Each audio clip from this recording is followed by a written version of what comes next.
퇴근길에 만나는 오늘 하루의 뉴스. 이동형의 뉴스 정면 승부.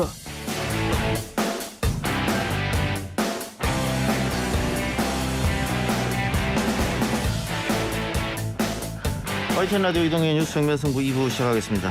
남북 통신선이 복구되고 대화 분위기가 시작되나 싶었는데 북한이 8월로 예정된 한미 연합훈련 중단을 요구하고 나섰습니다. 관련해서 국민의힘 태영호 의원 연결해 이야기 나눠보죠. 의원님 나와 계십니까? 예, 안녕하세요. 예, 안녕하십니까? 1년 만에 재개된 남북 통신선 복구 김정은 위원장의 요청이 있었던 걸로 알려졌습니다. 이거 뭐 국정원장이 국회에서 밝힌 내용인데 그 배경은 어디 있다고 보십니까? 예, 뭐 신양난, 방영난 그런 어려움도 있겠지만 기본은 예. 남북 대화와 바이든 행정부와의 대화에 서서히 나설 준비를 나는 이제 갖추었다. 이런 메시지를 보내려고 한 데 있다고 봐야 되겠는데요. 예. 지금 우리가 남과 북, 미국 이 삼각관계에서 보면 바이든 행정부는 지난 4월에 대북 정책 리뷰를 끝냈고 5월 22일 한미 정상회담 결과로 성김 대북 정책 특별대표를 임명하는 예. 이런 대화에 필요한 행정적인 조치를 취했습니다. 예. 그러면 북한으로 보면 김정은도 지난 6월 17일 당 전원회에서 대화에도 대결에도 다 준비되어 있다 이렇게 입장을 밝혔거든요. 그러면 북한의 견제에서는 입장 밝히는 거로 끝나지 말고 대화에 나간다는 그런 행정적 절차를 보여줘야 됩니다. 그래서 결국은 뭐냐, 미국도 이런 대화에 나설 수 있는 행정적 절차를 취했으니 북한도 남북 연락선 복원과 같은 이런 대화에 필요한 행정적 절차를 시작했다. 이런 메시지를 보내는 것이라고 봐야 됩니다. 뭐 마지막 방점은 북미 대화에 있다 이렇게 봐야겠네요. 결국은 최종 목적은 북미 대화이죠. 그런데 이 북미 대화라는 것은 특성상 실무 대화는 공개하지 않고 비공개로 많이 되기 때문에 결국은 미국 쪽에서는 대북 특별 대표를 임명하는 같은 이런 보여주기식 절차를 마쳤는데 북한도 그러면 뭐 어쩔 건데라는 이런 의문이 제기되기 때문에 김정은으로서도 세계 앞에서 자 나도 연락선 복원 이걸 나온다 이런 의미 있는 메시지를 보내려고 하는 것으로 이제 볼 수 있겠습니다. 예. 자, 그런데 김여정 부부장이 한미 연합훈련 중단을 요구를 했는데 이거 이렇게 이야기하면 한국 정부가 부담이 된다 이런 거 뻔히 알 텐데도 이렇게 얘기한 또 원인은 어디 있을까요? 그건 이미 우리가 북한의 견제에서 보면 이미 1월 달에 김정은이가 앞으로 대화하더라도 강대강 그다음에 선대선 원칙에서 하겠다라고 이미 한번 발표했고 또 6월 달에 또 미국을 향해서 대화에도 대결에도 다 준비되어 있다. 또 두 번 밝혔고 지난 7월 27일 남북 통신선 복원을 이제 하면서 동시에 같은 날 북한의 전군 지휘관들을 모여놓고 야 이제 남쪽에서 전쟁 연습하니까 만전을 기하라라고 특별히 이제 강조하고 이걸 언론에 다 흘렸거든요. 예. 이런 분위기 속에서 코미태 지금 8월 달에 한미연합훈련 왔는데 지금까지 그럼 강대강 대화와 대결 내가 다 준비돼 있어라고 폼 잡았는데 결국은 이걸 없었던 일로 하고 그냥 대화에 나간다. 이거로서는 대단히 쪽팔리는 이런 이제 행동이고요. 그다음에 이거 한미연합훈련하고 우리 남북 대화나 또 미북 협상을 구분해 봐야 되는데 이 남북 대화나 미북 협상 같은 거는 비밀 관제가 북한의 견제선 가능합니다. 그런데 한미연합훈련 같은 건 이건 군대가 움직이기 때문에 예. 이동훈련이든 아니면 컴퓨터 시뮬레이션 훈련이든 북한 군이 개입될 수밖에 없습니다. 그런데 김정은은 지금 폼 딱 잡고 대화, 대결 다 준비했다고 방금 큰 소리 쳤는데 훈련이 코앞했는데 아무 일 없었던 것처럼 대화 나간다. 이건 김정은 자체가 장성들 앞에서 완전히 쪽팔리는 행동이기 때문에 결국 이건 반드시 동생 김여정을 내세워서 한번 짚고 넘어야 할 이런 이제 과정입니다. 그러면은 한미 연합훈련을 강행하게 되면 의원님 말씀을 들어보니까 강행하게 되면 북한은 대화를 다시 거부할 것 같네요. 8월 달에는 일단 나오지 않을 가능성이 높죠. 예. 그렇다고 해서 지난 시기 우리가 훈련을 했다 해서 남북 대화가 완전히 끊겼냐요? 아니거든요. 또 예. 훈련 지나서 일정한 정도 시간이 지나가고 흐르면 다시 또 남북 대화가 시작되는 이런 이제 과정을 우리가 수십 년째 반복돼 왔기 때문에 이번에 훈련을 한다 해서 북한과의 관계가 다 막혀 이제 끝장이야. 예. 이렇게 인식하는 건 좀 아니라고. 알겠습니다. 자, 박지원 국정원장이 북한이 SLBM 도발에 나설 가능성도 있기 때문에 유연한 대응이 필요하다 이렇게 이야기했는데 의원님 견해는 어떻습니까? 한미 연합훈련을 강행해야 된다고 보십니까? 저는 이 우리 한미연합훈련을 남북 대화의 정적 변수로 우리가 생각하면 안 된다고 생각합니다. 예. 아니 왜냐면요 이제는 북한이 우리 대한민국을 10번 더 완전히 절멸시킬 수 있는 그런 핵무기를 어마어마한 무기를 보였어요. 예. 그리고 우리 견지에서는 거기에 맞게 우리도 대칭되고 무엇인가 해야 되는데 우리는 비핵 국가이기 때문에 예. 핵 이게 대응할 수가 없어요. 그렇기 때문에 핵을 가지고 있는 미국이란 나라와 동맹 관계를 맺고 여기에 의거해서 결국은 대칭적으로 나갈 수밖에 없는데 예. 남북 대화가 필요하다고 해서 훈련을 안 하고 이렇게 되면 어떤 구도가 생기느냐. 예. 결국은 우리 한미연합훈련, 이 군사훈련이 남북 대화의 길로 가는데 그걸 가로막는 장애적인 구조다. 이런 인식이 펴지면 우리는 영원히 이 프레임에 갇힐 수밖에 없거든요. 알겠습니다. 의원님 정치적으로 어떤 뜻으로 말씀하시는지 알겠는데요.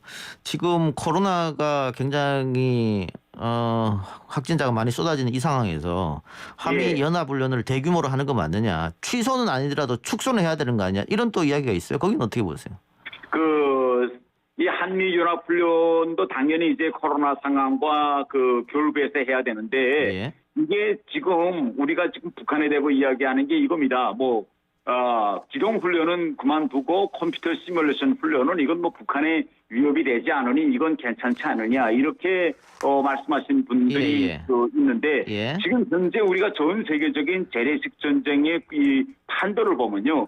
지금에 와서는 AI나 정찰 위성 또 컴퓨터 이런 비중이 점점 높아지고 있고 우리 최근에만 보더라도 지난번에 우리가 빈라덴 작전 같은 거는 아니 오바마 대통령이 백악관 상황실에서 그 좋은 과정을 다 지켜봤거든요.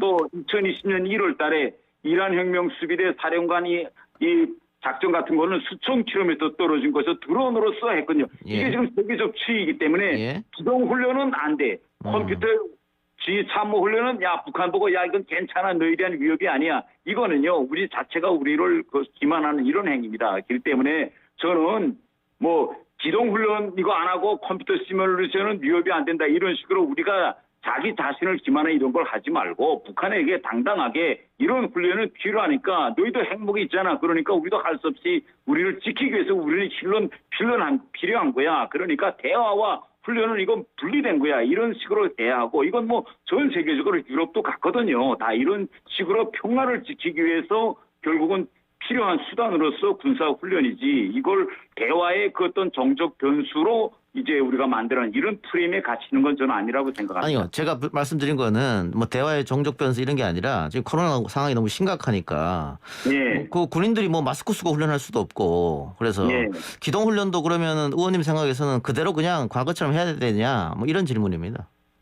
그러니까 그걸 우리가 잘 생각하지 코로나 상황에 맞춰서 과연 우리가 기동훈련하는 것이 코로나 방역 수칙에 이게 맞지를 않는다. 그러면 당연히 우리는 가장 중요한 거는 우리 군인들의 생명 안전이 더 중요하거든요. 이 모든 상황을 우리가 종합적으로 판단해서 결심을 내야지 결국은 북한이 요구했기 때문에 유연한 대응의 차원으로 훈련을 축소한다. 이런 구조로 그렇게 해서는 가면 안 된다. 된다는 거죠. 알겠습니다. 알겠습니다. 자, 아까 의원님도 모두의 식량난이 좀 심각하다 이런 말씀 해주셨는데 작년에 우리가 대북 쌀 지원 이야기를 했는데 북한이 거부했단 말이에요. 이번에는 어떻게 했습니까? 지금 굉장히 심각하다 이런 이야기가 들려서 가능하리라고 보십니까? 네, 우선 우리가 북한의 그 내부 사정을 너무 이제 비관적으로 판단하고 있는 것 같아요. 지금 현재 북한 보면 평양시에서 수만 세대 주택 건설 지금 벌려놓았거든요. 당장 수많은 사람들이 아사할 그런 나라에서 시내에서 그렇게 엄청난 주택 건설 우리도 하기 힘든데 대한민국도 수만 세대를 동시에 이런 활동을 할까요? 다른 하나는요. 이제 북한이 이제 가령 진짜 힘든 상황이면 항상 중국이 이거 지원 물자를 줄 겁니다. 그렇기 때문에 너무 북한 경제가 힘드니 우리한테 꼭 매달릴 거야. 이렇게 판단하는 건 좀 아니고요. 다음에 이거 항상 우리 북한에 대한 이제 지원 문제에서 좀 국제적인 기준이나 이 절차상을 좀 우리가 들여다봐야 되겠는데 예. 지금 우리 국내에서는 이런 겁니다. 재난지원금 신청하면 주고 신청하지 않으면 결국은 이제 자동적으로 국고에 반납되거든요. 국제적으로도 딱 같습니다. 누구한테 뭘 필요하면 부조 신청국에 신청을 받아서 국제기구에서 기부받아 도너들한테 받아서 주거든요. 이거 초보적인 예의입니다. 아니 동네에서도 그렇잖아요.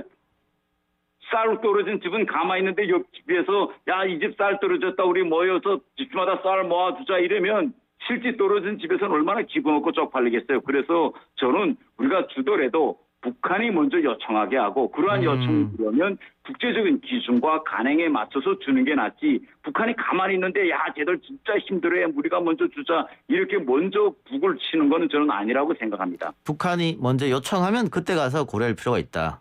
그러니까 준비는 하더라도 우리가 예. 먼저 자꾸 이렇게 떠들고 이러면 받으려고 하다가도 쪽팔려서 못 가거든요. 예, 알겠습니다. 근데 제가 들어보니까 북한에서도 뭐 우리 YTN이라든가 다른 방송을 뭐 직접 듣는다고 하던데 맞습니까? 아 방송 직접 듣는 건 아니고요. 예. 제가 북한에 있을 때 그때 이재 하셨죠? 아, 제 개인 팟캐스트요? 예, 예. 그때 그거 제가 USB로 다룬 거 한두 번 봤어요. 그게 대단히 북한에서 인기였거든요. 왜 그러냐면 예. 그때 그게 뭐 우리 역사를 바로 알려준 다음에 김일성 뭐 다른 것도 있었지만 북한에서 돌아온 건 김일성 특집편이었는데 제가 맨 처음에 그 소도해 볼 때 우리가 김일성 특집을 만든다고 검찰에서 우리 잡아가지 마세요라는 게 나와서 저는 했으면 야 이거 한국에 있는 주사파들이 만든 거야 이렇게 생각했어요 저는. 예, 그랬군요. 예. 거기서 제가 김일성에 대해서 아주 굉장히 비판 많이 했었는데. 예, 알겠어. 제가 이렇게 여쭤보는 거는 네. 북한에서도 어쨌든 USB든 어떤 형태로든 우리 방송을 들으니까 네. 의원님 방송 인터뷰하는 것도 다 북한 관리들이 듣지 않을까 싶어서 한번 여쭤봤어요. 글쎄, 그거 뭐 딱 요건 듣는다 안 듣는다 이렇게 단정적으로 말하기는 힘든 거요. 예. 이건 일반적으로 북중 국경에 있는 거기에 있는 이제 그 조선족들이나 거기에 또 이 한국 문화 콘텐츠를 USB에 담아서 북한에 이제 밀수시켜서 돈 버는 이런 또 지하 경제가 있거든요. 예. 그래서 만약 오늘 같은 이런 인터뷰다 이게 만약 재미있으면 그 친구들이 할 거고 재미없으면 안 하고 콘텐츠의 가치에 가는 가치에 거겠죠. 따라서 그렇군요. 모든 게 다 들어가진 않고 알겠습니다. 자, 그 언론에서는 벌써 조금 앞서 나가는 것 같긴 합니다만 남북 정상회담 이야기도 나오는데 코로나 상황 때문에 직접 만나서 만일 이루어지더라도 직접 만나지는 못할 테고 비대면으로 이루어질 가능성이 있다. 의원님은 가능성은 어떻게 보세요? 저는 비대면 그 대화 이거는 과연 그 비대면이라는 게 결국은 대단히 준비를 잘하고 해야 되거든요. 예. 여기에 김정은이 비대면 대화에 나올까? 그건 좀 제가 단정할 수 없고 아하. 그 일반 밑에급 실무급이라든가 또 이상가족 상봉 이런 거는 저는 비대면으로 갈 수 있는 가능성이 있다고 생각합니다. 왜냐하면 최근 북한 내부에서도 이 비대면 화상회의를 많이 진행하고 있는 편입니다. 예, 그렇군요. 준비는 돼 있으니까 뭐 기술적으로 문제가 없으니까 알겠습니다. 자, 국내 정치 이야기도 좀 여쭤보죠. 윤석열 예비 후보가 그 의원님을 찾았더라고요. 어떤 얘기 나눴습니까? 우선 저는 그 윤 후보가 우리 당에 입당하고 찾아준 데 대해서 입당을 축하해줬고 그 다음에 제가 평시에 특히 그 윤 후보가 지난 이제 국회에서나 와서 사람에 충실하지 않고 헌법에 충실하다 이런 발언들을 여러 번 했기 때문에 예. 그것이 윤 후보의 그런 일반적인 업무 원칙 신념이라고 생각한다면 저는 대단히 그 측면을 존중한다 이런 이야기를 했고 이 앞으로 이 비정상을 정상으로 또 비상식을 상식으로 바꿔놓는 일을 같이 하자 이런 얘기를 나눴습니다. 예, 후보가 뭐 한 15명쯤 나온다고 하는데 의원님 혹시 누구 도와드릴 생각은 하고 계세요?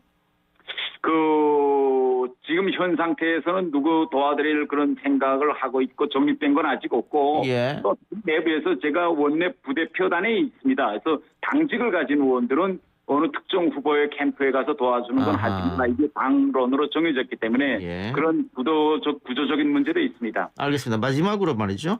최근에 그 대표 발의하신 법안이 있던데 중국 등 외국인의 국내 부동산 취득에 제한을 두자.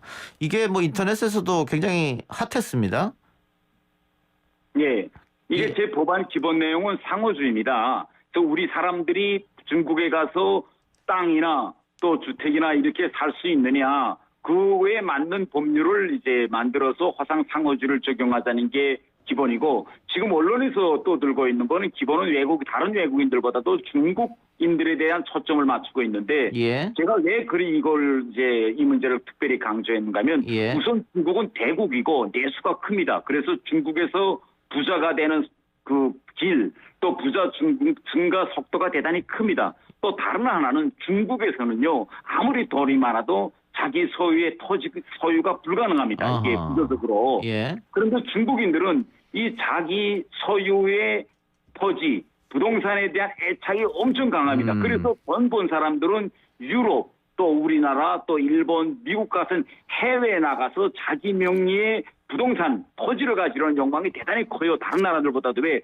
국내에서 안 되니까. 예. 그렇기 때문에 우리가 이런 구조적인 걸 알고 이걸 관리하지 않으면요. 예. 결국 대단히 많은 중국 자금이 한국에 들어와서 특히 우리 부동산 과열 지구에서 많은 부동산을 구입 취득할 수 있기 때문에 우리가 사전에 이걸 막지 않으면 결국은 투과, 과열 지역, 또 투과 방지에서 우리 국민들에 대한 통제는 가능한데 외국인들은 결국은 이거 사각지대에 놓이는 이런 걸 저는 막아야 된다고 생각합니다. 동료 의원들은 어떤 의견을 갖고 계시던가요? 우리 당 의원들의 많은 의원들이 이거 제 발의에 동의했고, 결국은 이제 제 생각에는 앞으로 이제 민주당 의원들과도 토의해서 이것이 국회에서 정말 입법돼서 개정이 된다면 저는 우리 국내의 부동산 투기를 억제하고 또 외국인들이 그 부동산 우리 구입 과열을 좀 약간 시키는데도 의미 있는 그런 법안이라고 생각합니다. 알겠습니다. 좀 지켜보겠습니다. 의원님 오늘 인터뷰 고맙습니다. 예, 수고했습니다. 예. 지금까지 국민의힘 태용호 의원이었습니다. 여러분 잘 신청하셨나요? 그러면 구독 쭉, 좋아요, 알람 쭉 눌러주십시오.